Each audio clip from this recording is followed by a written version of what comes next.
Yeah, and So, I think about the first reading last Sunday at Mass, when Samuel is told to go anoint David. He goes to Jesse and brings his sons out, and he wants to anoint. He thinks the first one, Eliab, is going to be the top dog. He's all jacked and ready to go, and God's like, no, it's not him. It's none of these, in fact. And then God tells Samuel, which the great point is that Samuel was a prophet. Samuel had this very deep relationship with God. And God says to him, you're looking at the outside. I'm looking at the heart.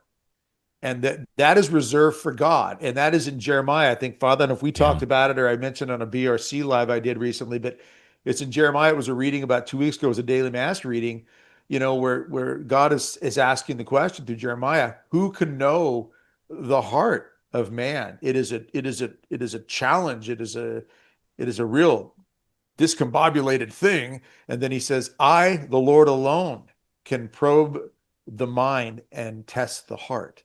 And there is this something, and I just think it's an important piece to remember as we look at the truth. Like you were saying, Christ is making clear the truth, but he knows the hearts of these Pharisees and these religious elite, and he can say those things. So I would never put myself in that position to say, well, Jesus said it to them, so I can judge too. I don't know. But I agree with you, Father, and this is something we do need to encourage prayerfully and respectfully. Teach the truth. Be complete and full in the teaching of the truth. I would say with to love. husbands and fathers out there, we've got to be the husbands and fathers of our homes that lay down the truth in charity, in love, in Yep. tenderness, in strength, and not budge from that truth in our homes. Yeah, Mark, your thoughts on that? I mean, the fact that we do need to do it all in charity, and I know we're getting close to the end of this podcast, but your thoughts on, to wrap it up here as we move forward, things in charity, things in tenderness, but we don't know the heart of other people. Only God really truly knows the heart. We do have to judge actions, though, and we do need to be clear about what is true, what is not true in the eyes of God. But in charity and in a sense of decency, I just say let's just, if Y- we just start with no name calling, we'd get a mhm. long way with just that Yeah. alone. I Yeah, no, beautiful exegesis on those two passages of scripture, Doug. Um, yeah, I think basically we want people to know we're not, this webcast is not intended to be virtue signaling. Oh, Right. we're not saying just sit back and, be, really no, we need to engage. We're Yeah. men and women of God. We are victors after the cross and resurrection. And we need to engage this culture, but we have to do it in a way that is prudent.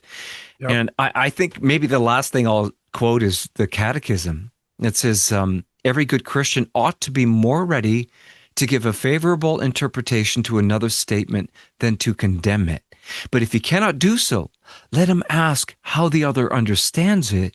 And if the latter understands it badly, let the former correct him with love. Mm. I just think that is so beautiful. It's called avoiding rash judgment. And this is what should be happening behind the scenes between all these right-wing podcasters and between all of us.